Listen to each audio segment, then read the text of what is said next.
Good evening everyone. सो बेटा chapter number 6 चल रहा है हमारा। हाफ ईयरली एग्जाम की प्रिपरेशन के लिए हमने स्टार्ट कर दिया था और 6.2 एक्सरसाइज के हम कुछ क्वेश्चंस कर रहे थे, है ना। स्टार्टिंग के 3 सवाल हमारे हो चुके थे, है ना। ये क्वेश्चन हमारा हो गया था यहाँ तक, अगर आप लोगों को याद है तो। याद है ना, ये वाला सवाल हमने कर लिया था। एक मिनट, ये वाला, है ना। चलिए, तो आज हम करेंगे इसके आगे के क्वेश्चंस। ये है आपका अगला सवाल, ये है अगला सवाल। चलो इस क्वेश्चन में देखते हैं भाई, ये बने हुए सवाल है। तो इसमें क्या बोला है कि आपको ये दे रखा है, डायग्राम दिया है और कैसा,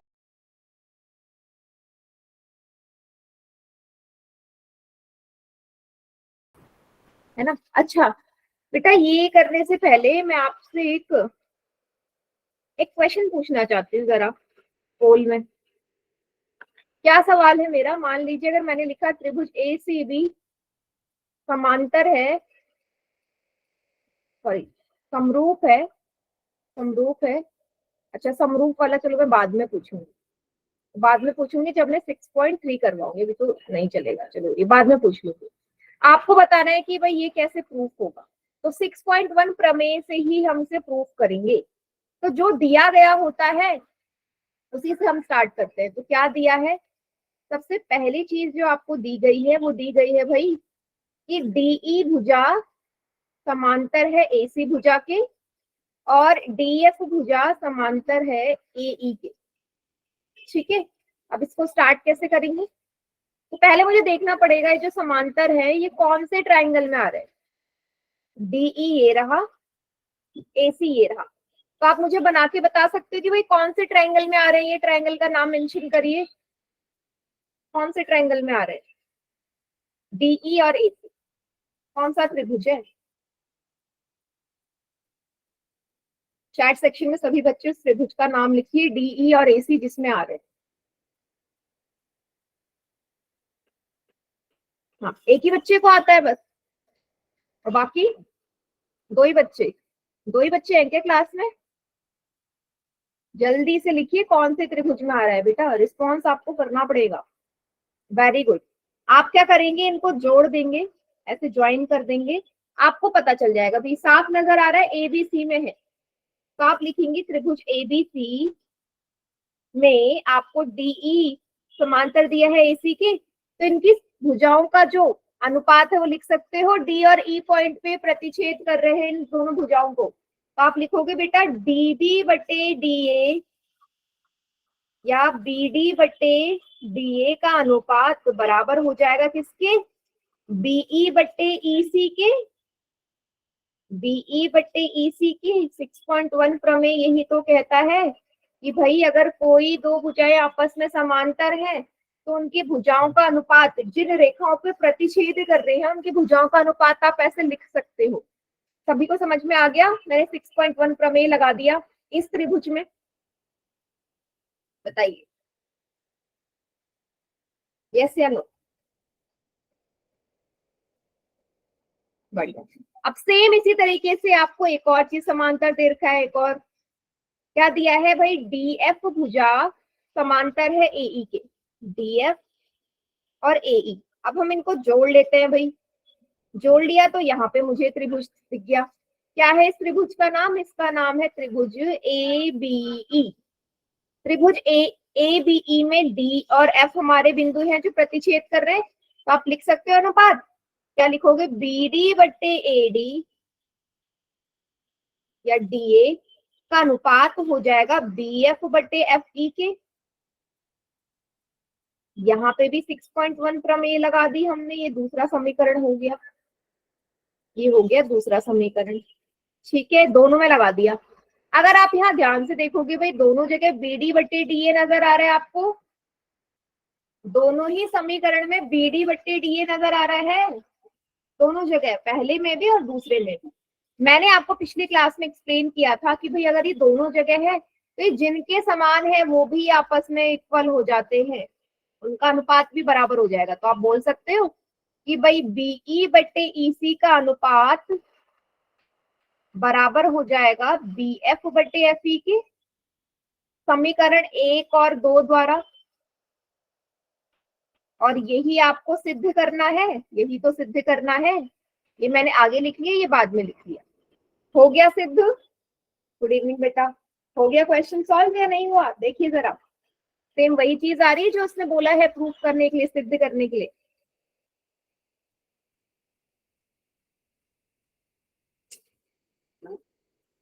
हाँ बेटा, इसमें कुछ नहीं, आपको दिया गया है डीई और एसी समांतर है, तो ये त्रिभुज एबीसी में आ रहे हैं, तो मैंने त्रिभुज एबीसी के लिए उनकी भुजाओं का अनुपात ले लिया। सेम अगला दे रखा है डीएफ और एई समांतर है, डीएफ और एई इस एबीई ट्रायंगल में आ रहे हैं, तो इसके लिए मैंने इनकी भुजाओं का अनुपात ले लिया। फिर देखा दोनों जगह बीडी बट्टे डीए आ रहा है, दोनों जगह बीडी बट्टे डी है, तो इनके आपस में जो बराबर, मतलब इनके बराबर में जो अनुपात चल रहा है भुजाओं का, वो भी इक्वल हो जाएगा। क्या इक्वल हो जाएगा? बीई बट्टे ईसी बराबर बीएफ बट्टे एफई, समीकरण 1 और 2 द्वारा। सिंपल सा सवाल जो हमने पिछली क्लास में किया था, सेम वैसे ही। ठीक है,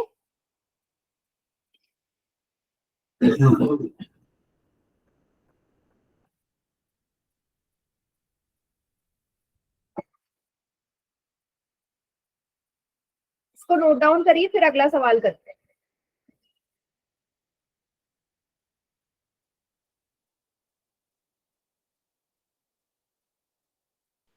गुड इवनिंग कर लिया बेटा। मैं।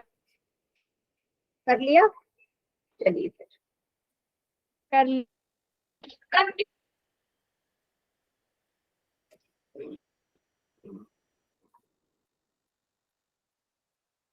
पढ़ते हैं आगे। हाँ, पोल में देखती हूँ मैं, सवाल अगर दे पाई तो। देखते हैं अगले क्वेश्चन में।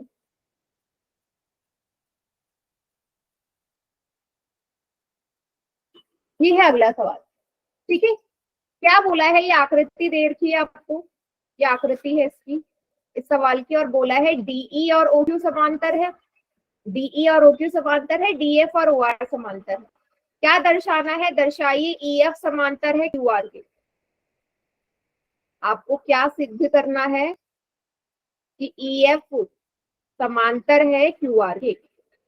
ठीक है, मैं पोल में दूंगी इसका सवाल, तो पहले हम लिख लेते हैं जो दिया गया है।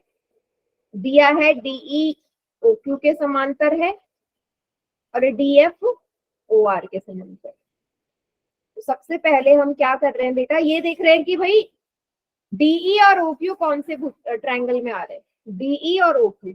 बेटा डीई और ओक्यू के लिए आपको मुझे बताना है कि भाई अगर डीई और ओक्यू आपस में समांतर है तो इनकी भुजाओं का अनुपात कैसे लिखोगे डीई और ओक्यू के लिए?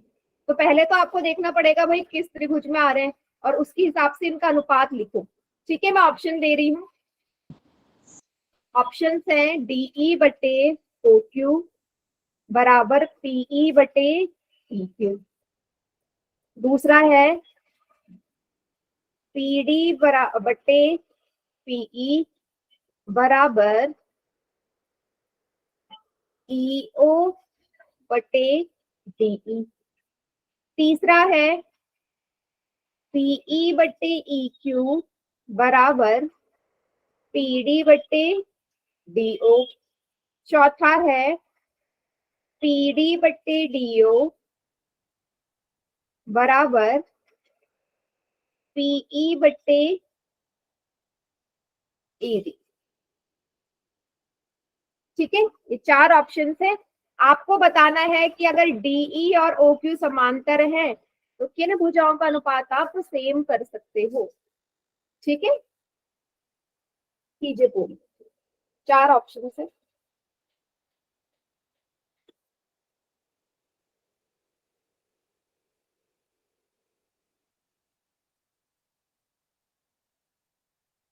क्या बताना है इसमें? बेटा अनुपात बताना है ना। अभी जो पहले सवाल में कराया था कि अगर डीई और ओक्यू समांतर है तो इनमें से आप क्या बता सकते हो, 6.1 प्रमेय कैसे लगाओगे इसमें? प्रमेय 6.1 लगा के दिखाना। क्यू और बताना है ना, इसका क्या होगा?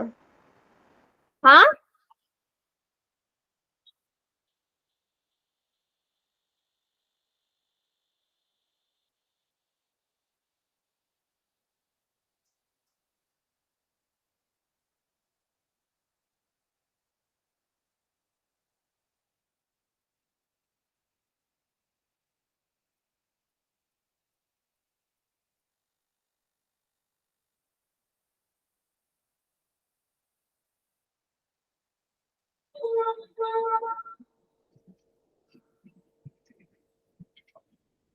4 में से 3 स्टूडेंट्स का एकदम करेक्ट है।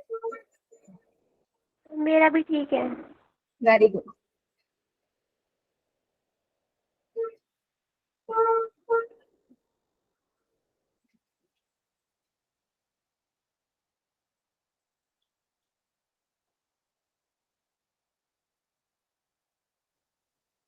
सेवन में से 5 का करेक्ट है।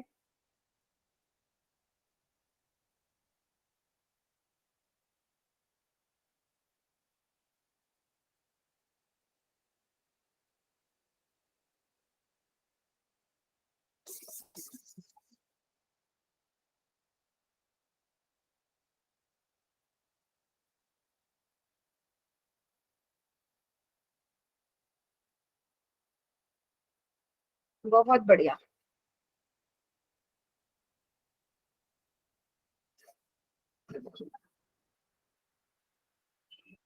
सभी को आंसर करना है बेटा। 9 में से 5 का करेक्ट है।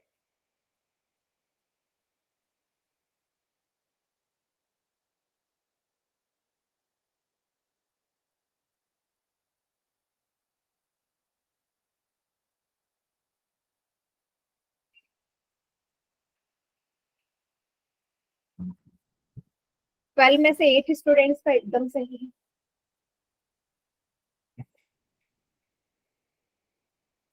बाकी बच्चे बेटा इतना टाइम मत लगाओ, जल्दी जल्दी से करिए आंसर इसमें।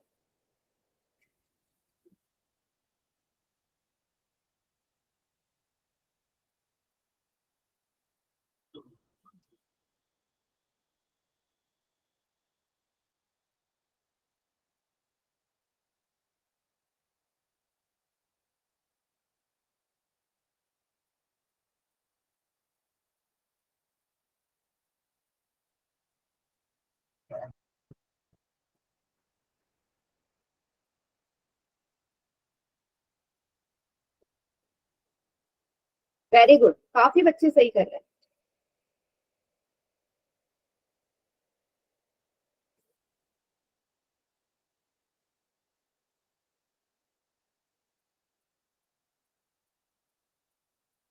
अच्छा, डीएफ बटे क्यू आर लिख दिया मैंने, ये ओ आर है।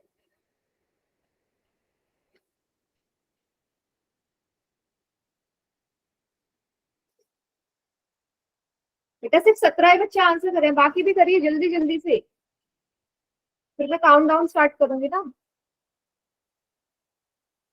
मैम पोल सेक्शन खुल नहीं रहा। क्लास दोबारा ज्वाइन करो लीव करके।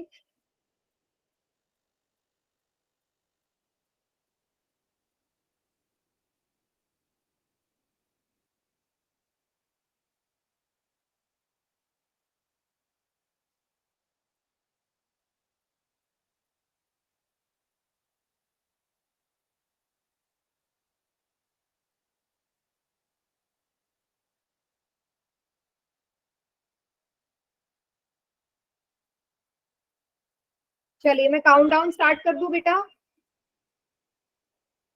नो मैम रुको। ठीक है, थोड़ा देखो, इतना टाइम नहीं लगना चाहिए सवाल में। ठीक है, अभी तो मैंने कुछ पूछा ही नहीं, इसमें सिर्फ समीकरण प्रमेय 6.1 लगाने के लिए बोला है।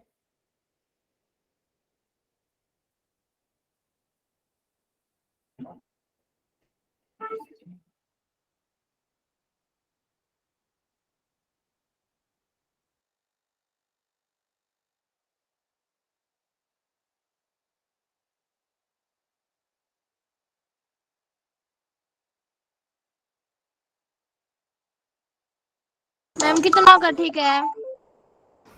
बेटा 14 बच्चों का सही है। मैं काउंट डाउन स्टार्ट कर रहा मैम हूँ। मेरा ठीक है, कर दो काम। हाँ, 5 4 3 2 1। मैम 1 मिनट कॉल आ रहा है। हाँ, वेरी गुड, बहुत बढ़िया, एकदम बेटा, बहुत बच्चों ने एकदम सही लिखा है। तो आपको मैंने बोला कि डीई अगर ओक्यू के समांतर है तो पहले तो त्रिभुज देखो कौन सा है। त्रिभुज है ये पीओक्यू, तो आप लिखोगे त्रिभुज पीओक्यू में, क्योंकि डीई ओक्यू के समांतर है तो इनकी भुजाओं का अनुपात देख लो। डी और ई बिंदु पे प्रतिच्छेद कर रहे हैं ना, तो आप लिखोगे पीई बट्टे ई क्यू। पीई बटे ई क्यू बराबर होगा अनुपात पीडी बटे ओडी के, पीडी बटे ओडी या डीओ के। यहाँ 6.1 प्रमेय लगा दिया पहला समीकरण। सेम इसी तरीके से आपको दूसरी चीज ये भी गिवन है कि भाई डीएफ ओ आर के समांतर है, डीएफ ओ आर के। तो पहले देखो कौन सा त्रिभुज है, ये वाला है पीओआर, त्रिभुज पीओआर। तो त्रिभुज पीओआर में आप क्या बोलोगे, आप ये बोलोगे ना पीएफ बटे एफ आर, पीएफ बटे एफ आर का अनुपात बराबर होगा पीडी बटे डीओ के, पीडी बटे डीओ के। अब मुझे बताइए पहले और दूसरे समीकरण में पीडी बटे डीओ दोनों जगह है, दोनों जगह पीडी बटे डीओ है। इसका मतलब हम इन दोनों को भी बराबर लिख सकते हैं। आप लिखोगे समीकरण 1 और 2 द्वारा हम ये बोल सकते हैं कि भाई पीई बटे ई क्यू का अनुपात बराबर हो जाएगा पीएफ बटे एफ आर के। होगा या नहीं, इतना क्लियर है सभी को? क्या समझ में आया? मैंने पहले और दूसरे समीकरण से ये लिख दी, ठीक है। अब हमें प्रूफ क्या करना है, हमें दर्शाना क्या, हमें सिद्ध क्या करना है? हमें सिद्ध करना है भाई कि ईएफ जो है, जो ईएफ है वो क्यूआर के क्या है, समांतर है। अच्छा एक चीज मुझे आप लोग बताएंगे, अगर ईएफ और क्यूआर अगर आपको मान लीजिए समांतर दिया होता तो आप, ये त्रिभुज में आ रहे हैं ना दोनों, ईएफ और क्यूआर बड़े वाले त्रिभुज में आ रहे हैं पीक्यूआर में। तो अगर मैं आपसे बोलती भाई मुझे बताओ पीक्यूआर त्रिभुज के लिए 6.1 प्रमेय लगाते, तो आप ये तो बोलते कि भाई पीई बटे ई क्यू का अनुपात बराबर होगा पीएफ बटे एफ आर के। बोलते या नहीं? अगर मैं बोलती कि भाई 6.1 प्रमेय लगा के बताओ इसमें, तो यही तो बोलते हैं कि पीई बटे ई क्यू का अनुपात पीएफ बटे एफ आर आ रहा है। समझ रहे हो या नहीं समझ रहे सभी? यस या नो चैट सेक्शन में लिखिए। होता ना? बिल्कुल होता है ना, होता। तो यहाँ पे आप देखो कि अगर ये हमारे समांतर होते तही तो ही ये बराबर होते। तो बेटा हमने ये प्रूफ कर दिया कि बराबर है। बराबर होने का क्या मतलब है? बराबर कब होंगे? जब ये समांतर रहे होंगे। कौन? EF और QR। ये 6.2 प्रमेय लगा दिया मैंने यहाँ। 6.2 प्रमेय यही तो बोलता है कि भाई अगर संगत भुजाओं का जो अनुपात है वो सेम है, तो उनके कॉरेस्पॉन्डिंग, उनके जो संगत भुजाओं जो है वो जहाँ पे प्रतिच्छेद कर रहे हैं वो भुजाएं आपस में क्या हो जाएंगी, क्या हो जाएंगी? समांतर हो जाएंगी। तो इसलिए ये समांतर होगा तभी ये रेशियो, तभी ये अनुपात आ सकता है। कब आएगा? जब EF और QR समांतर हो जाए। और यही हमें प्रूफ करना था। समझ गए सभी? Yes ma'am. बढ़िया। इसको कर लीजिए नोट डाउन सभी बच्चे। कर लिया मैम। कर लिया मैम। सबने कर लिया? अगला करें सवाल। मैम फिर एक बार और पूछ लो। क्या? पोल में मैम फिर से पूछ लो। हाँ रुक जाओ, अभी पूछती हूँ, अगले सवाल में देख। ठीक है, अब आ गया ये वाला सवाल। तो इस आकृति में क्या दिया है?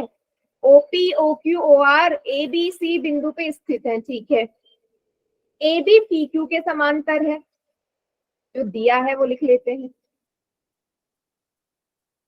पहले थोड़ा छोटा कर लेते हैं। हमको क्या दिया है? हमको दिया है कि भाई ए बी पी क्यू के समांतर है और ए सी पी आर के समांतर है। आपको क्या सिद्ध करना है? आपको सिद्ध करना है कि भाई बीसी भुजा क्यू आर के समांतर होनी चाहिए। ठीक है, जैसा अभी किया था सेम वैसे ही है। ठीक है, सेम वैसे ही है। तो बेटा चलो स्टार्ट करते हैं इसको। सबसे पहले मुझे देखना पड़ेगा कि भाई ए बी और पी क्यू किस ट्राइंगल में आ रहे हैं। ए बी और पी क्यू, जरा ट्राइंगल का, त्रिभुज का नाम लिखो कि ए बी और पी क्यू किस त्रिभुज में आ रहे हैं। जल्दी से ए बी और पी क्यू त्रिभुज का नाम जल्दी। और जैसे पूछो ना वैसे आंसर आने चाहिए चार्ट में। पी क्यू ओ या पीओ क्यू या ओपी क्यू, सब एक ही बात है ना। आप इसको जोड़ दोगे ऐसे तो बन गया त्रिभुज। त्रिभुज बन गया आपका त्रिभुज पीओ क्यू। तो पीओ क्यू में ए बी भुजा पी क्यू के समांतर है, तो यहाँ पे आप लगा दोगे 6.1 प्रमेय। आप बोलोगे कि भाई पीए बटे एओ का अनुपात बराबर हो जाएगा क्यूबी बटे बीओ के। कभी बच्चे देखो क्या मैंने सही लगाया है 6.1 प्रमेय इसके लिए? चेक करके बताओ जरा, क्या मैंने सही लगाया है? सभी बच्चे देखो, एक ही बच्चा बोल रहा है कि सही लगाया, बाकी को क्या लगता है गलत लगाया है? सही है, सही है। जी मैम सही है मैम। ठीक है, फिर सही होगा। आगे बढ़ते हैं, एसी और पीआर के लिए चेक करते हैं।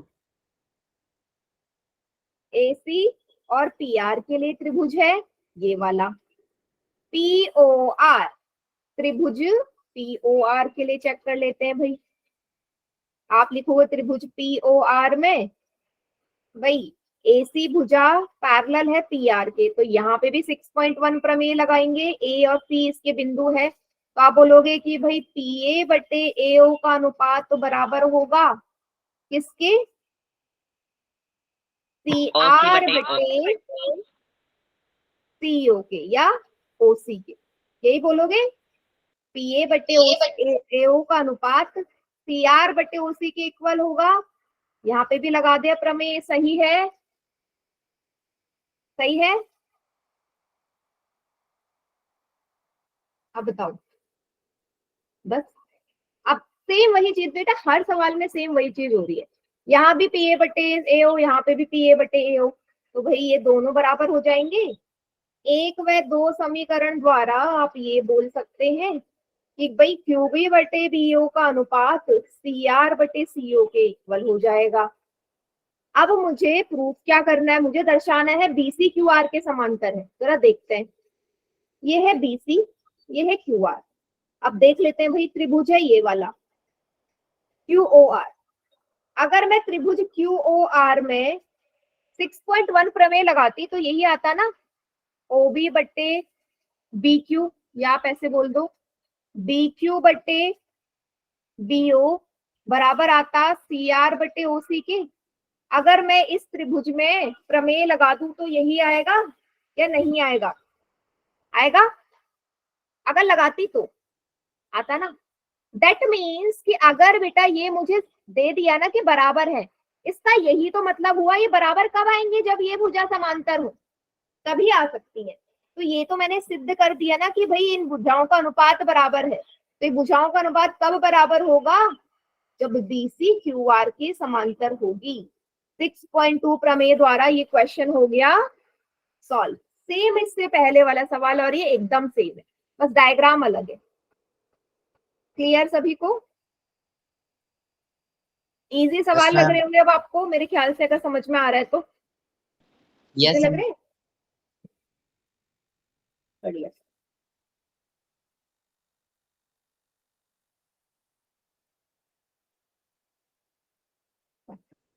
इसको नोट डाउन करिए, आगे बढ़ते हैं। करिए मैम।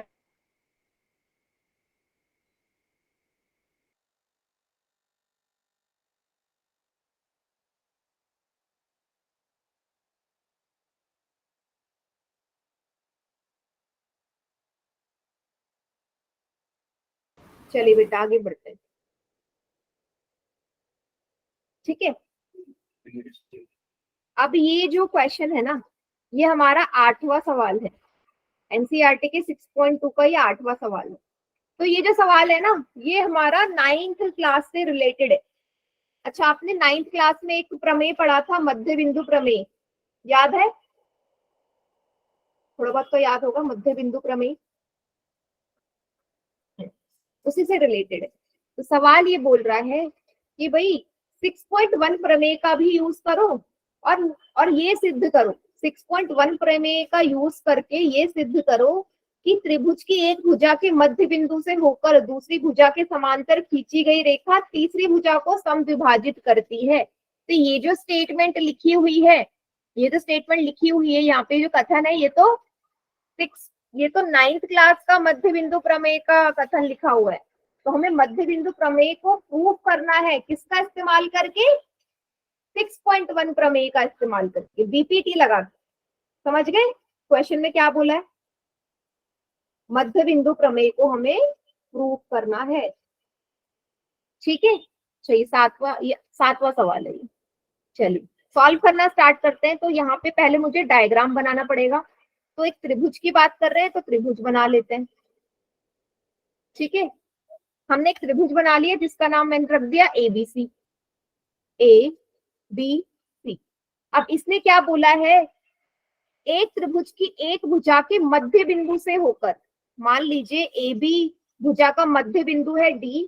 अब इस D से होकर एक मैंने क्या खींची? समांतर रेखा खींच दी। ये लिखा है ना समांतर खींची गई रेखा, ये E बिंदु पे मिल रही है। समांतर खींची गई रेखा तीसरी भुजा को समद्विभाजित करती है।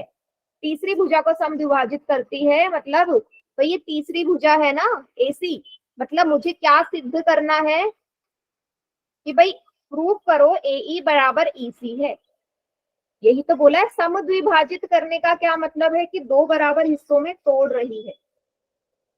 कि जब मैंने AB पे एक बिंदु डाला D, जो कि AB का मध्य बिंदु है। अब इस मध्य बिंदु से होते ही रेखा खींची जो BC के समांतर है। अब ये जो रेखा गई तीसरी भुजा पे, AC भुजा पे, तो ये दर्शाओ कि जो E बिंदु है वो AC को दो भागों में विभाजित कर रहा है। तो AE बराबर EC हमें सिद्ध करना है 6.1 प्रमेय का यूज करके। ठीक है, अब हम यहाँ देख लेते हैं हमें क्या दिया है। हमको दिया है कि भाई DE समांतर है BC की। यहाँ बोला गया है ना साफ, यहाँ बोला गया है ना दूसरी भुजा के समांतर खींची गई रेखा, मतलब DE BC के समांतर दिया गया है। इतना सभी को समझ में आया?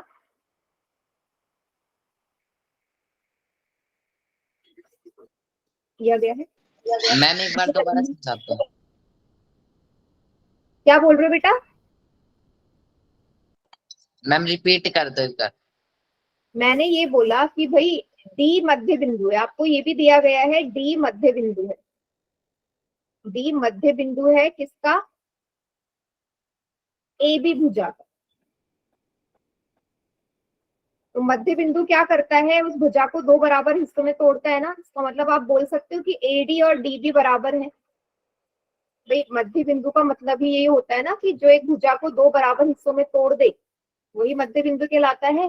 दैट मीन्स कि अगर D मध्य बिंदु है तो आप बोल सकते हो ना कि AD और BD बराबर है या AD और DB बराबर है। AD बराबर DB आपको दिया गया है। आपको बताना है, ये सिद्ध करना है कि AE और EC हमारे क्या है? बराबर है 6.1 प्रमेय का इस्तेमाल करके।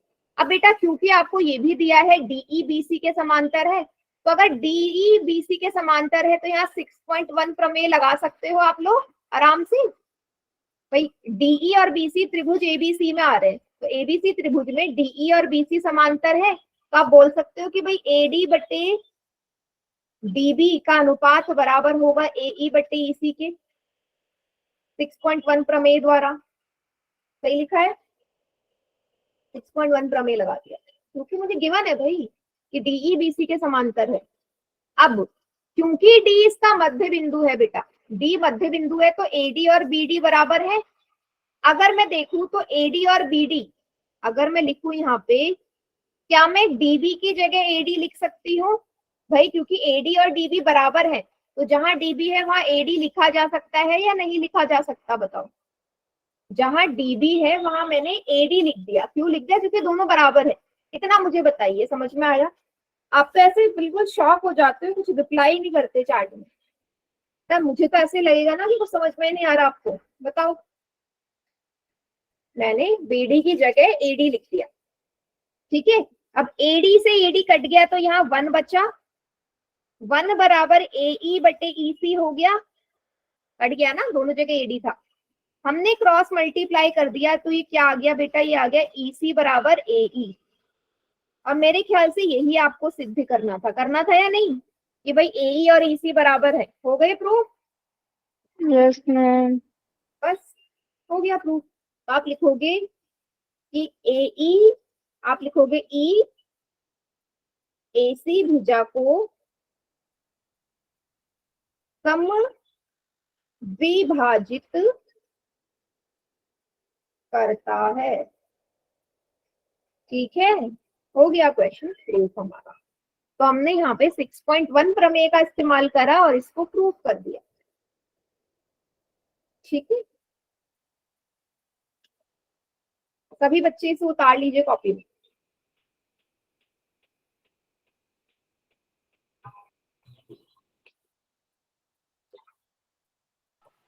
उतार लिया मैम। उतार लिया। चलिए अगले सवाल पे बढ़ते हैं।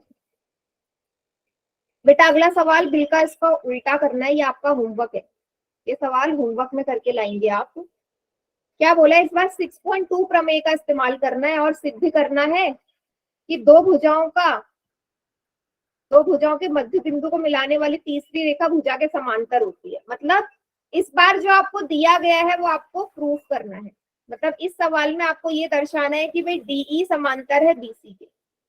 जो अभी हमने गिवन था उसी को दर्शाना है, मीन्स इसी सवाल का उल्टा करना है। बेटा आप मुझे एक चीज बताओ, मैं पोल में सवाल कैसे दूं? क्या इस चैप्टर के सवाल पोल में देना पॉसिबल है? बिल्कुल पॉसिबल नहीं। मैं तो रिवाइज करवा रही हूँ बेटा, एग्जाम की तैयारी करो। आपको पोल की वो हो रही है, पोल में सवाल दूंगी जिस सवाल में फॉर्मूले होंगे। अब फॉर्मूले नहीं है प्रूफ करने वाले, पोल में क्या सवाल दूं बताओ? नहीं हो सकता ना। ठीक है, तो ये वाला 8वां सवाल आपको होमवर्क में करके लाना है। होमवर्क में करके लाएंगे ये वाला। 8वां सवाल है 6.2 एक्सरसाइज का। ठीक है, चलिए आगे बढ़ते हैं हम। चलिए अब ये वाला जो सवाल है ये है क्वेश्चन नंबर 9th सवाल। इसका डायग्राम नहीं दिया, इसका डायग्राम बनाना पड़ेगा। बोला है एबीसीडी एक समलंब है, तो एक समलंब चतुर्भुज बना दे। तो समलंब चतुर्भुज कुछ इस तरीके का होता है। ठीक है, क्या बोला है? इसके जो विकर्ण है वो ओ बिंदु पे मिल रहे हैं। इसके विकर्ण ओ बिंदु पे मिल रहे हैं। तो हमने बोल दिया ए बी सी डी हमारे क्या है, इसका नाम है समलंब का, और इसके जो विकर्ण है वो ओ बिंदु पे मिल रहे हैं। दर्शाइए, क्या सिद्ध करना है कि भाई एओ बटे ओसी का अनुपात सीओ बटे ओडी के बराबर है। बेटा अगर आप इस सवाल को ध्यान से देखो और जो सवाल पूछा गया है, क्या आप इसे प्रूफ कर सकते हो? 6.2 प्रमेय 6.1 प्रमेय लगा के इसको प्रूफ कर सकते हो आप? कर सकते हो। आपको ये भी दिया है कि ए बी और डीसी समांतर है। हाँ मुझे बताओ कैसे करोगे? आपको ये दिया है कि भाई ए बी डीसी के समांतर है, तो मुझे बताओ क्या आप एओ बट्टे ओसी का अनुपात बराबर कर सकते हो? एओ बट्टे ओबी का अनुपात, एओ बट्टे ओबी ओसी बट्टे ओडी, क्या ये पॉसिबल है 6.1 प्रमेय से करना? सोचो जरा, डायग्राम को देखो और बताओ।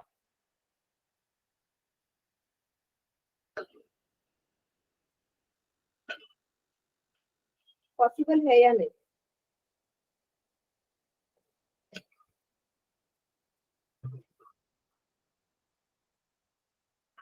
हाँ बिल्कुल समरूप तो कर देंगे बेटा, एकदम सही बोला कि समरूप कर देंगे।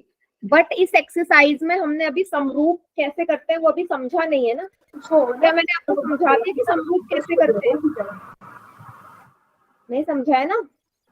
तो जब तक मैंने आपको ये नहीं समझाया कि समरूप कैसे करते हैं तो आप कैसे करोगे? बिना समरूप यूज करें, समरूपता का नियम नहीं इस्तेमाल करना। मैंने बोला 6.1 प्रमेय लगा सकते हो, नहीं लगा सकते आप। यहाँ 6.1 प्रमेय नहीं लगा सकते, तो आपको यहाँ पे क्या करना पड़ेगा? कंस्ट्रक्शन करनी पड़ेगी, मतलब अपनी तरफ से कुछ करना पड़ेगा कि जिससे मैं इसे सॉल्व कर सकूं। क्या करना पड़ेगा जरा ध्यान से देखिए। मैं क्या कर रही हूँ, ओ बिंदु से ना एक रेखा खींच रही हूँ जो एडी को ई बिंदु पे जोड़ रही है ना। ओ से मैंने एक रेखा खींच ली जो एडी को ई बिंदु पे मिला रही है, कुछ इस तरीके से कि ईओ डीसी के समांतर हो जाए। मैंने क्या किया, ईओ समांतर कर दो डीसी की। मैंने अपनी तरफ से किया है, ठीक है, अपनी तरफ से कर दिया, क्योंकि बिना इसके ये सवाल सॉल्व नहीं होगा। 6.1 प्रमेय लगा। अगर ईओ और डीसी आपस में समांतर है बेटा, ईओ और डीसी, तो अब यहाँ पे 6.1 प्रमेय लग सकता है, क्योंकि ये त्रिभुज एडीसी में आ रहे हैं।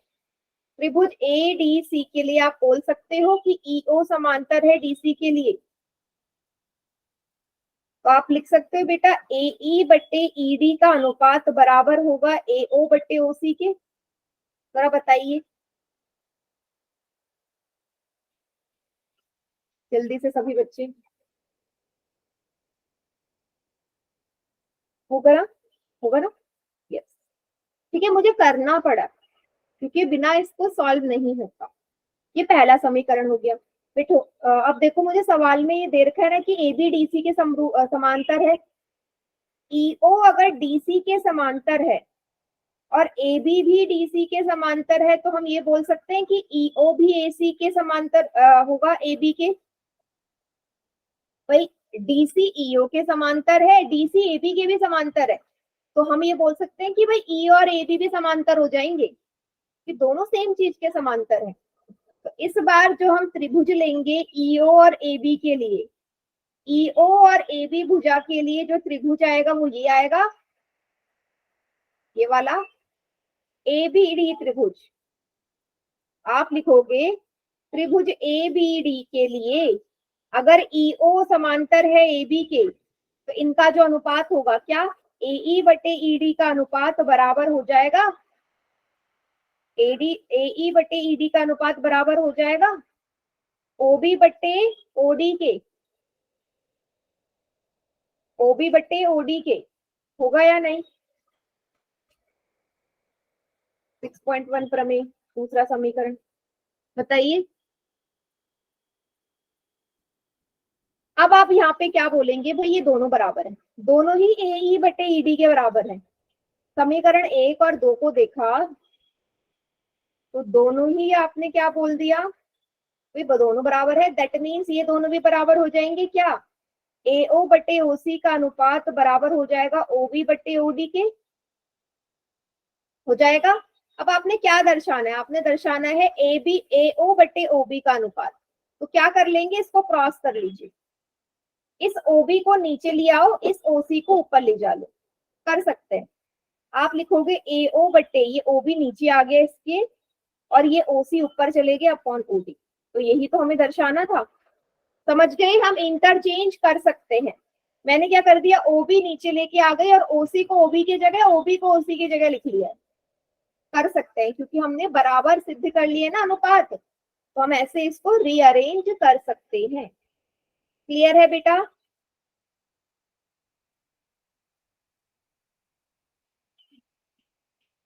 बताइए सभी, एक बार देख लीजिए।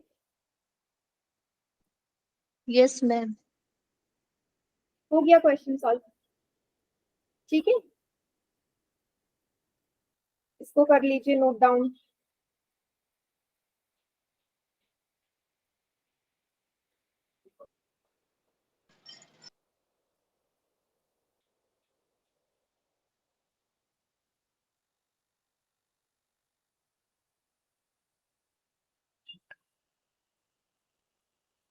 अब इसके बाद ना हम समरूपता देखेंगे कि समरूप कैसे दर्शाते हैं त्रिभुज को, कि वो बहुत इंपॉर्टेंट है समझना। नोट डाउन कर लिया सभी ने? Yes ma'am. ठीक है बेटा, इसका ये जो 10वां सवाल है ना, बिल्कुल 9th जैसा ही है। इस बार ये दर्शाना है कि ए बी सी डी एक समलंब है। तो समलंब की हमारा गुण होता है कि ए बी सी डी के समांतर होगा। अगर हम ए बी भुजा सी डी के समांतर कर देंगे तो समलंब हो जाएगा। तनुष के नाम से जो है बेटा क्लास से निकाल दो, आपको बातें कर लेना फिर निकल के। ठीक है, तो 10th क्वेश्चन भी आपका होमवर्क है, सेम 9th का उल्टा करना है। 9th क्वेश्चन का उल्टा 10th क्वेश्चन कर लेंगे ना बेटा, ट्राई सभी कर लोगे? हाँ, तो बेटा क्लास पे ध्यान दो, अगर क्लास से नहीं जाना तो। पेपर है आपके 1 हफ्ते बाद।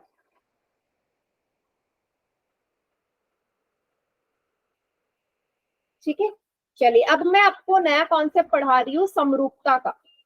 तो याद रखो बेटा, किसी भी दो त्रिभुज को अगर मुझे समरूप करना है, समरूप करना है तो उसकी दो कंडीशन है कि या तो आप उसके संगत भुजाओं का अनुपात समान कर दो या उनके संगत कोण समान कर दो। या तो आप संगत भुजाओं का अनुपात समान कर दो या उनके संगत कोण बराबर कर दो। अब ये कैसे करते हैं, इसका ना लिखने का तरीका है, ये सबसे इंपॉर्टेंट है, वरना आप सवाल कर नहीं पाओगे। देखो, अगर मैं बोल रही हूँ कि त्रिभुज एबीसी समरूप है त्रिभुज पीक्यूआर के, तो इसका मतलब क्या है? इसका मतलब क्या है, ध्यान से समझना बेटा, सीक्वेंस याद रखना। अगर समरूप है, समरूप मतलब कि भाई इसके कोण भी सेम होंगे और संगत भुजाओं का अनुपात भी बराबर होगा, तभी समरूप हो सकते हैं। तो सबसे पहले कोणों की बात कर लेते हैं। तो यहाँ से देखो, सबसे पहले यहाँ पे ए लिखा है और दूसरे त्रिभुज में पी लिखा है, इसका मतलब कोण ए बराबर हो जाएगा कोण पी के। फिर लिखा है बी, यहाँ लिखा है क्यू, आप बोलोगे कोण बी बराबर हो जाएगा कोण क्यू के। फिर लिखा है सी, यहाँ लिखा है आर, आप बोलोगे कोण सी हो जाएगा कोण आर के। इतना सभी को समझ में आ गया? सीक्वेंस वाइज चलता है, बिल्कुल सीक्वेंस, ए वहां पी, यहाँ बी, वहां क्यू, वहां सी, यहाँ आर। ठीक है, कोणों को बहुत आराम से आप लिख सकते हो। देखिए, अब सबसे मेन आता है कि भुजाओं का अनुपात कैसे देखें, वो समझना बहुत इंपॉर्टेंट है, भुजाओं का अनुपात। चलिए देखना जरा ध्यान से। देखो बेटा, अगर मैं भुजा बोल रही हूँ तो भुजा को किससे दर्शाते हैं? आपको दो अल्फाबेट चाहिए होते हैं ना भुजा दर्शाने के लिए। अगर मैं ए बोलूँ तो आप बोलोगे कोण है, अगर मैं ए बी बोलूँ तो आप बोलोगे भुजा है। भुजा के लिए ये यूज करते हैं, इसके लिए ये यूज करते हैं, सभी को पता है ना। अगर मैं भुजा बोल रही हूँ तो आपको दो अल्फाबेट का इस्तेमाल करना पड़ेगा भुजा दर्शाने के लिए। तो यहाँ पे किन भुजाओं का अनुपात समान होगा? सबसे पहले सीक्वेंस वाइज, ए बी, पहले ए बी आ रहा है ना, ए बी का अनुपात किससे? यहाँ देखो पी क्यू से। ये सभी को समझ में आया? पहले वाले में ए बी, दूसरे में पी क्यू, इनका अनुपात सीक्वेंस वाइज बिल्कुल देखना है कि भाई सीधे रेखा में चलो कैसे लिखा हुआ है, ए बी और पी क्यू। उसके बाद इसका अनुपात बराबर होगा, अगला है बीसी और यहाँ है क्यू आर, बीसी बटे क्यू आर, समझ गए? अगला है बीसी और क्यू आर, समझे या नहीं? अगला आएगा बीसी और क्यू आर। तीसरा आएगा, तीसरा क्या है? उल्टा जाना है, सी से ए की तरफ, सी ए, ऐसे ही उल्टा जाओ आर से पी की तरफ। ये हमने लिख दिया प्रॉपर वे। ये भुजाओं का अनुपात ऐसे लिखा जाता है अगर कोई भी त्रिभुज समरूप होते हैं तो। समझ गए सभी?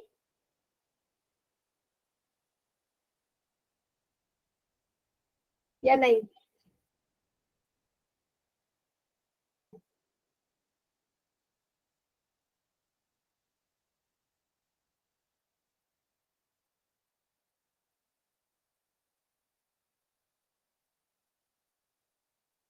ठीक है, चलिए अब मैं इसी से रिलेटेड एक सवाल आपको पोल में दे रही हूँ, देखते हैं आप लोगों को कितना समझ में आया। रेडी हो?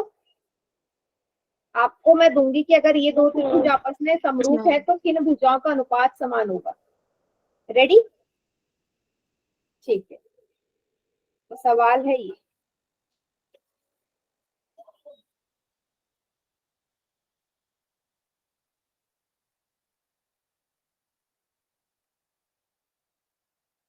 आपसे बोल दिया ए सी बी समरूप है त्रिभुज पी आर पी क्यू के। तो आपको भुजाओं का अनुपात बताना है बेटा, कौन सा सीक्वेंस सही है। चार ऑप्शंस में आपको दूंगी, आप तब तक इसको बनाइए।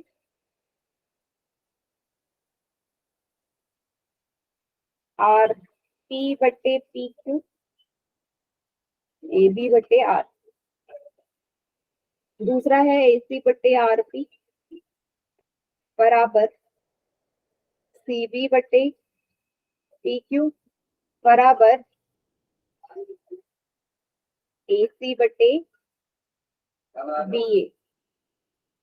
तीसरा ऑप्शन है AC बटे RP बराबर BC बटे PQ बराबर AB बटे R। चौथा ऑप्शन है RQ बटे BC बराबर AB बटे PQ बराबर AC बटे BC। ठीक है, ये ऑप्शन है और कीजिए।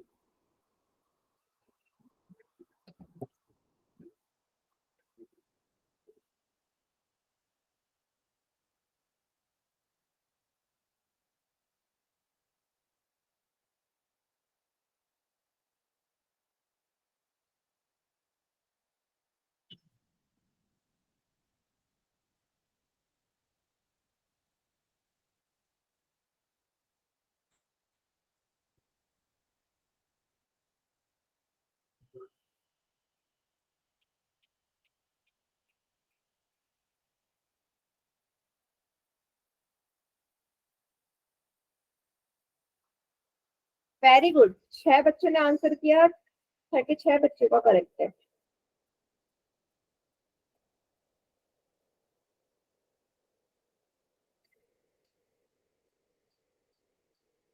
क्या बात है, सबको आता है, सबका ठीक है।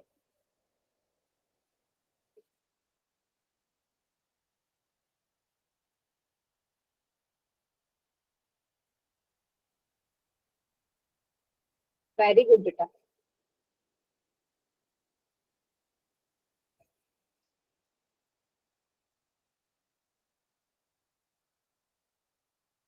अब तक सभी का ठीक है।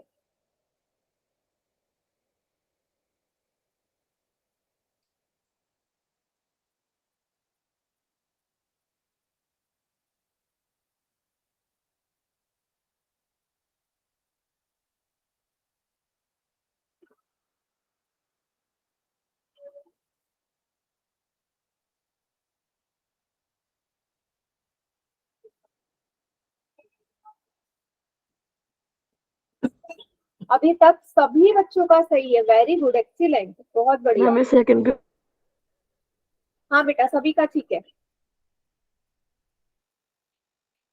मैम पोल में सेकंड क्वेश्चन आना है। क्या बेटा? पोल में सेकंड क्वेश्चन आना है। रिस्पॉन्स नजर नहीं आ रहा? देखो अब आ रहा होगा।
क्या मैं काउंटडाउन स्टार्ट कर दूं?